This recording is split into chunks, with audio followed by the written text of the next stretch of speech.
அப்புறம் எனக்கு வந்து இந்த உணவு பழக்கவழக்கங்கள்லாம் மாத்தி கரெக்ட்டா ஒரு 9 டூ 11 மந்த்துக்குள்ள நான் வந்து நேச்சரா வந்து கன்சீவ் ஆயிட்டு, எனக்கு நார்மல் டெலிவரி ஆயிடுச்சு.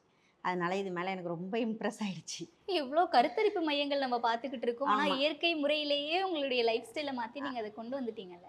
அது அங்கேருந்து தான் இன்ஸ்பயர் ஆயிருக்கீங்க ஆமா. அப்ப. அது இல்ல நமக்கு வந்து முக்கியம். அதாவது நம்ம பிஃபோர் மேரேஜ் எப்படி இருந்தாலும், ஆஃப்டர் மேரேஜ் அப்படின்னு வந்துட்டாலே யாரா இருந்தாலும் அடுத்த கட்ட நடவடிக்கைனாலே குழந்தை, குழந்தை இல்ல அப்படின்னாலே நமக்கே ஒரு ஃபீல் ஆயிரும்ல.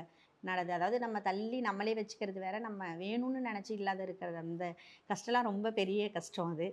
எந்த ட்ரீட்மெண்ட்டும் இல்லாம நம்மளால நேச்சராவே பண்ண முடியும்.